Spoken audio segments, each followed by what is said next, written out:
DC here. Hi guys and girls. Well, hope you're well. It is Sunday afternoon, and it is about 19-20 degrees outside.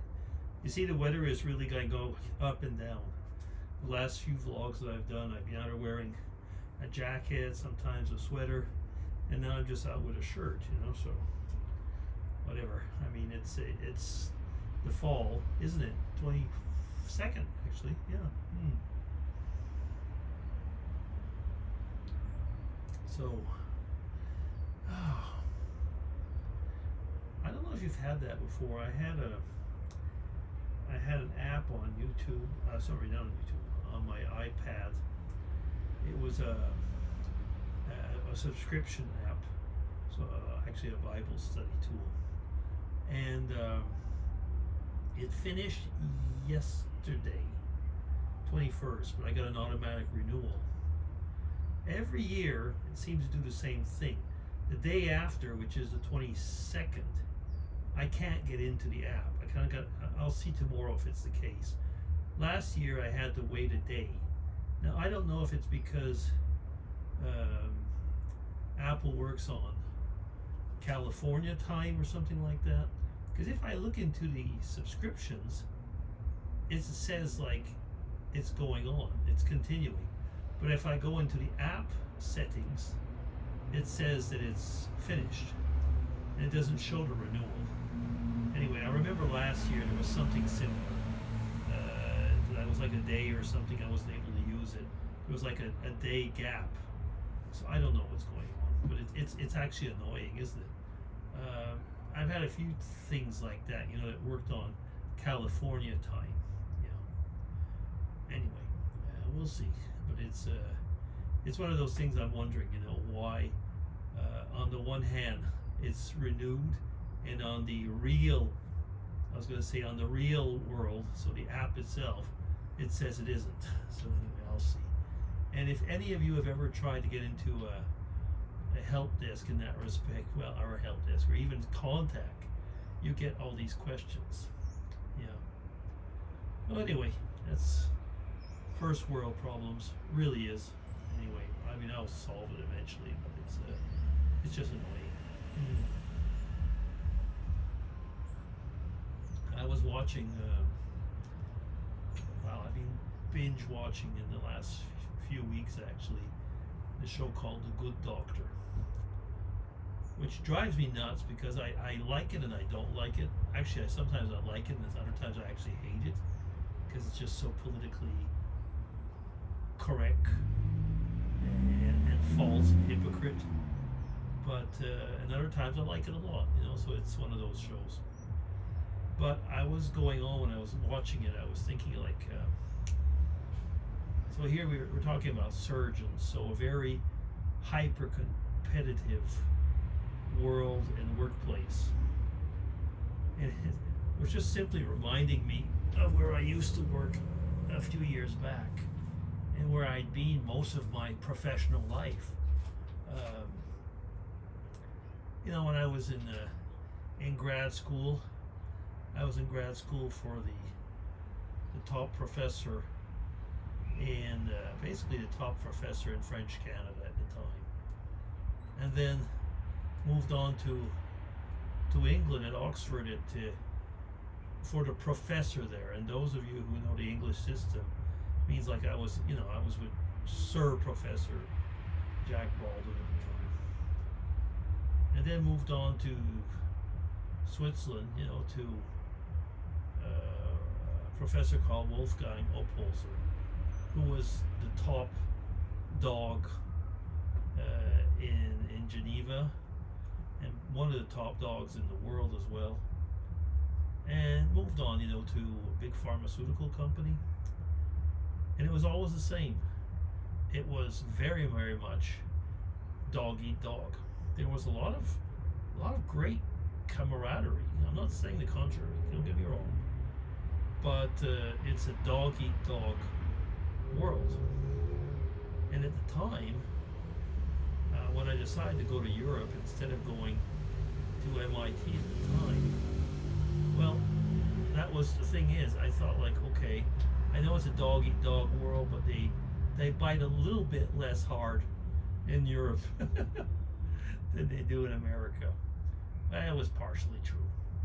I mean, actually, the guy I was going to go with in Boston at the time, if if I had agreed and pushed it further, well, finally this guy is like he shared 2 Nobel Prizes.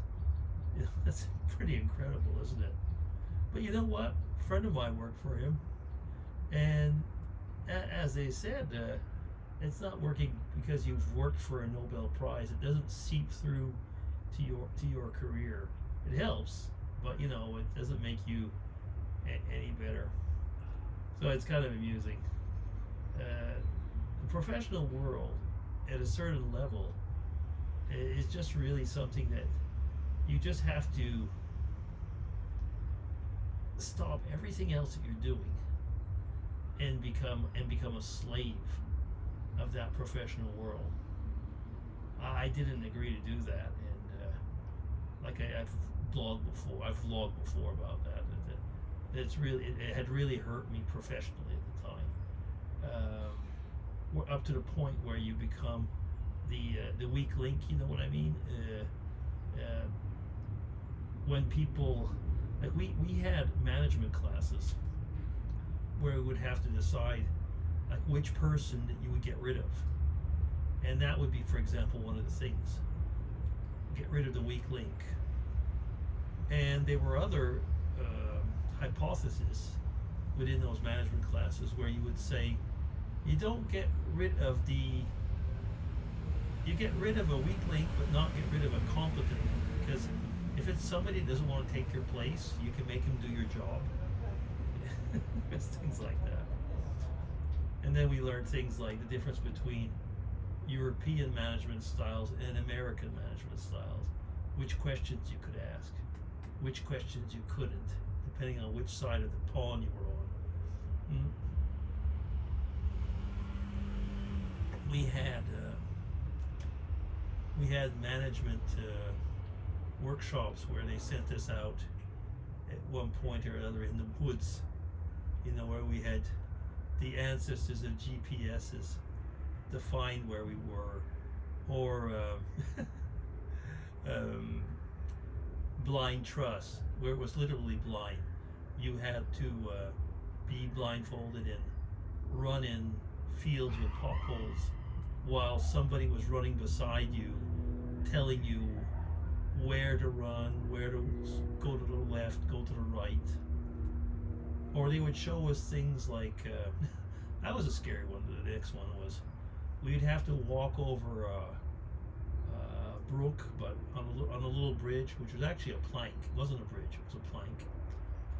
And we would be like a few meters over the water, and then we would see it. They would show it to us, and then they would make us blindfold, so that we knew that if we didn't trust or follow the orders to the letter, we'd be hurt.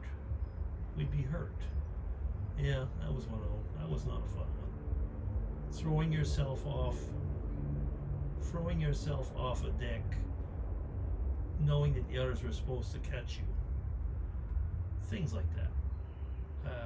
There were other type of exercises, but those are the ones, the physical ones, yeah. And then there were the funny ones like building a house, stuff about, not a real house, but having like a prefab material and building something like that with minimal instructions, and a dog fight to see who would lead it and who would follow and how quickly you get it done, stuff like that. My goodness.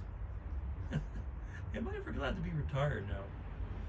When I left the farm industry and went into I was going to say nutritional science, and ended up working with the people in Cork, it was quite different. And it was different and it wasn't. So it was academia. The head of the department there was a former colleague of mine when we were in the farm industry. and we both got along really well. Um, he was by far, I mean, I was going to say an alpha, and he became, and he still is like I was going to say the Pope in the field.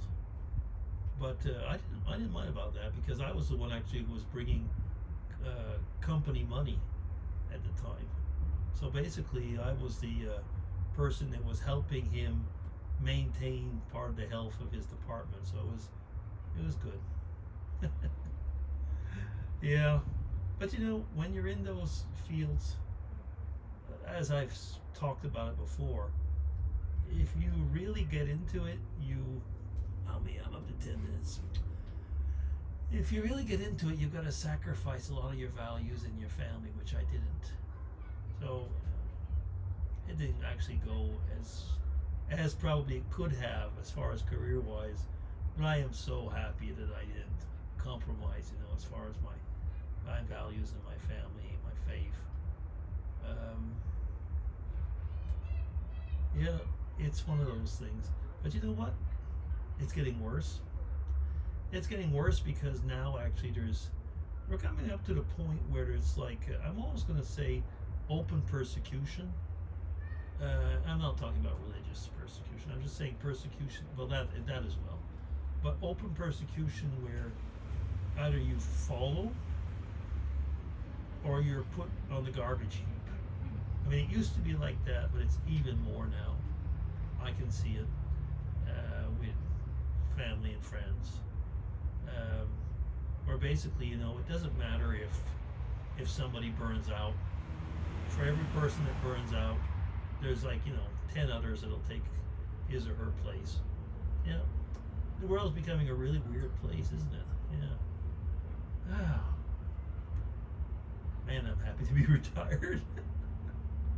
I see also my friends who aren't retired, how they're struggling and just waiting for it because it's become very, very difficult. Crazy world, it really is. And because we're going slowly into the direction of a unilateral thought process. Not going to be allowed slowly. You're not allowed to think for yourself anymore. Yep. Wow. Not an easy place. I was reading not too long ago about one of the reasons that people don't want to have kids anymore. And, I know where it was. It was on my Spanish podcast. And so the guy was saying in Spanish, kudos for me, but he was basically saying that that's one of the reasons in Spanish, in the world where people are saying, I'm not bringing kids into this world. Yeah, sad. Sad, isn't it? Okay, anyway. How's your work experience? Is it going in that way? Or are you able to get out of that rat race one way or another? Just tell me about it. Okay, DC, signing off. Take care, everybody. I'm going to go enjoy what's left of my Sunday. Take care.